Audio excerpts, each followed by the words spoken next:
Mga tol, ako po si Bims Ghost TV. Nagbabalik po tayo dahil sa bidyong ito ay nandito po tayo sa isang talon at medyo listo po tayo ngayon dito dahil meron na po ritong mga napahamak at nagbuwis ng buhay. At ang huli pong nagbuwis ng buhay dito, yung magkasintahan po na nagpipicture taking po sa taas po ng talon na ito at sabay po silang nahulog at sa kasamaan palad po yung babae po ay dead on spot po dito sa baba ng talon dahil tumama po sa bato ang kanyang ulo. Pero yung lalaki po ay naisugod pa sa ospital at binawian din ito doon ng buhay. So ngayon mga tol, no, kaya po natin i-explore ang lugar na ito ay aalamin po natin ang misteryo po na bumabalot sa lugar na ito at kung bakit nga po ba may nagbibuwis dito ng buhay. Na sila nga po ba ay na-aksidente lang o meron po na bantay po dito at taon-taon ay meron kinukuhang buhay dito. So ngayon mga tol, no, sana po ay samahan niyo po ako hanggang sa dulo ng video at wala po sa atin mangyaring masama sa video ito dahil iba po talaga yung pakiramdam ko at nararamdaman ko dito sa lugar na to na para bang ngayon pa lang ay naiiyak po ako dahil may nararamdaman po ako mga natrap dito na spirit, no, sa part na ito dahil alam po natin yon. So ngayon mga tol, no, pagtiisan na lang po natin yung ingay po ng bagsak ng mga tubig. Hindi na po natin patatagalin ang video ito. Let's go. So mga tol, no, hindi ko na po kayo talaga pinatagal. Kung mapapansin niyo po mga tol, no, switch on the light lang po natin. Ito po yung talon, no. At nung wala pa po ditong nagbuwis ng buhay ay dinadayo po talaga yung talon na ito at nagpi-picture taking po sa talon na ito. Yung mga dumadayo po dito sa lugar, no. At dito nga po ay meron pong mas mataas pa po dito na pinuntahan po yung magjowa o magkasintahan mga tol at dito po ay sabay daw po itong nahulog at yun nga po, binawian po ng buhay. Kaya napakaganda ng place na ito, kaya po dinadayo mga tol, no. Ito pong paligid na ito na nakikita nyo po ay matataas po na kabundukan na may mga bato po na parang naging concrete po yung mga bato niya, no. Sa lahat po ng elemento na narito, ako po si Bims Ghost TV. Ako po ay naparito lamang para mag-explore at mag-imbestiga dito sa lugar na ito. Kung ano nga po ba ang bumabalot dito na misteryo. Dahil meron na po dito na nagpaalam o nagbuwis ng buhay. Siguro ko dito po sa taas nito sila nag-picture taking, ano. Nung time po na napakalinis pa po nitong talon na to. At sa mga ganito pong talon ay hindi po maiiwasan na meron pong mga bantay gaya po ng mga nilalang na hindi nakikita. Kaya po dapat pagka pupunta tayo sa ganito ay nagpapaalam po muna tayo sa kanila, no. Ayan, kinikilabutan na po yung buong katawan ko mga tol. Puwerbati po. Hops. Nararamdaman ko mga tol, meron sa ating malapit dito. Huwag kayong mag-alala, hindi po ako masamang tao. Huwag nyo po akong itutulak dito o ano paman. Ayan mga tol, dapat po talaga kinakausap po sila. Parang hinahawakan na yung buong katawan ko mga tol, pati mukha ko. Ay, mga tol! Ay, ano yun? Ano yun? Ayun! Ayun! Ano itim na yun mga tol? Tao ba yun? Ay, kinikilabutan yung buong katawan ko mga tol. Tara, tara, puntahan natin mga tol. Nag-orasyon po tayo kanina bago po tayo pumunta rito na para po may ma-encounter po tayo at pakitaan po tayo, no, ng nilalang po na hindi nakikita. Kaya po halos pag nag-explore tayo ay nakakita po tayo ng nilalang po na hindi nakikita ng ibang tao, no. Ayan mga tol, hindi ko alam kung damit lang po yan o tao po yan o elemento. Baka may magtulak po sa atin dito. Dahan-dahan na akong bababa mga tol, no. At tinan niyo po yung daan, sobrang tayog po. Delikado po dito na. Ayan siya mga tol. Black lady ka ba? Naririnig mo ba ako? Ayun siya mga tol. Dali lang ha. Mag-obserba po muna tayo mga tol. Mag-obserba muna tayo. Baka pain lang po ito sa atin, no mga tol. Ayun siya oh. Tara mga tol, bababain natin. Crusanti Patrick Benedicti. Kus in ubito nostro presensya munyamur. Kusakra sit mihilux non draco sit mihidux. Bade retro satana. Namguam swades mihibana. Sot malakwelibas. Epsibenina libas.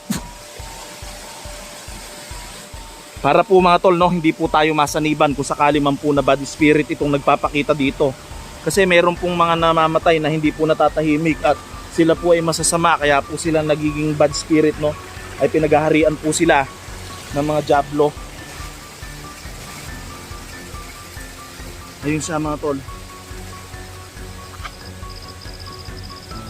Tao po ba kayo? Ano pong ginagawa nyo dyan? Ano pong ginagawa nyo dyan?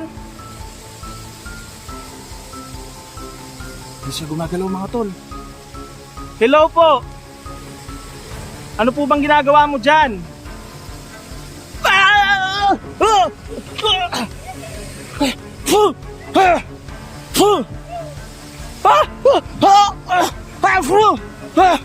So mo niya Disney! Muntik na ako mahulog!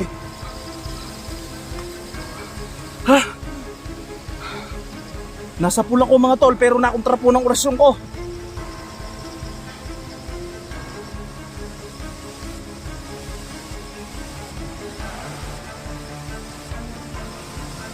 Hup! Saan ka pumunta? Hup! Kumakaluskus dito mga tol. Asan ka? Oops! Alerto tayo mga tol ha. Kahit anong oras pwede niya tayong sugurin. Baka kaya po nagpakita siya sa atin ay balak niya po tayong biktimahin, ano. Maaari pong aswang siya namang kuulam, pero maaari din po siyang inkantong itim, no. Asaan ka? Nawala siya mga tol. Ay, tama ba yung narinig ko mga tol? May naririnig po akong kakaibang huni. Parang huni po ng manananggal yun.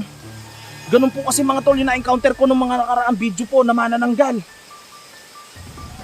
Ingat tayo mga tol at listo po tayo.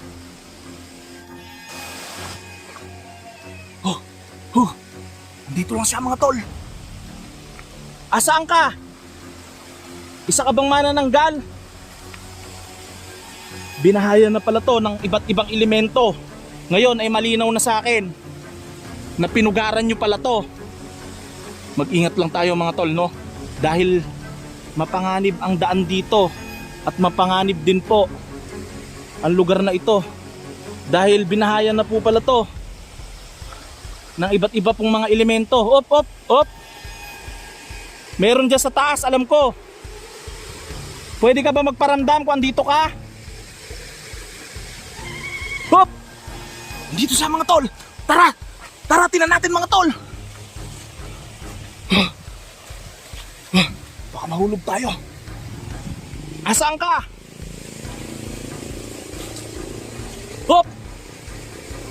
Naririnig kita dyan. Hey! Ang bilis niya mawala mga tol. Nililing lang niyo ako, alam ko.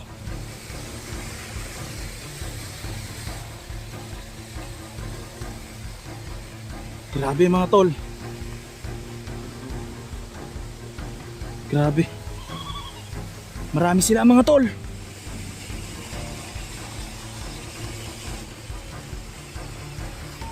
Kung ikaw man ay tik-tik o isang manananggal pa man, dahil ganyan ang huni nila, bakit di ka magpakita sa akin at mag-toast tayo?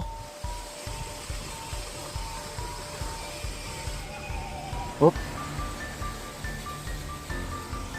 Iba-iba yung mga hunay mga tol. Meron din siguro ditong mga tikbalang.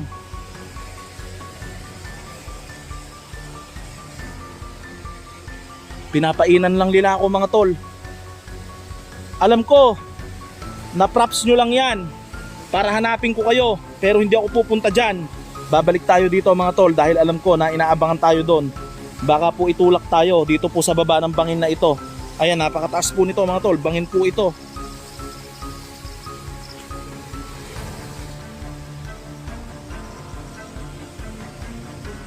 Delikado dito mga tol. Siguro ko kaya pala may nagbubuwis ng buhay dito mga tol, no? Kagaya po yung magsyota po na nagpunta dito. Dahil marami pong mga elemento mga tol, no? Pero hindi po lahat ng elemento mga tol ay masasama. Ang iba naman po ay mababait sila, no mga tol. Meron pong mga elemento na mababait at masama mga tol, no? Kaya po ganon.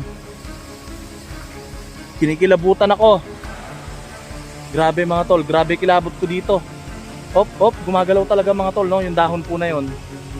Malamang po ay meron sa taas lumilipad.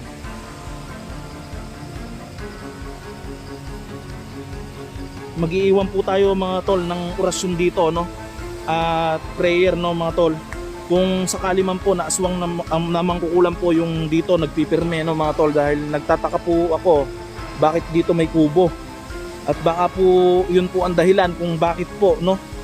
Kung bakit po nagagawa po nila na mangulam, no?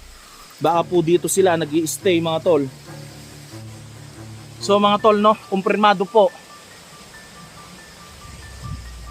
Mga tol, kumpirmado po na meron pong mga elemento na naninirahan dito, kaya po pala may nagbibus po dito ng buhay. At nung nakaraan mga buwan po ay may na-aksidente po dito na magjowa na hindi po nila alam ang dahilan kung bakit po sabay nalaglag po, na nagpipicture taking lamang po sa ilog o agos po na ito, no mga tol. At pumesto po kasi sila sa gawing taas ng mga bato.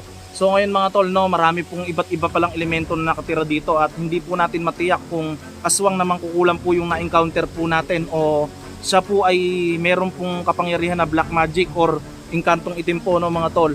Hindi po tayo sigurado, pero sa tingin ko po mga tol, no, ay hindi po siya normal na tao.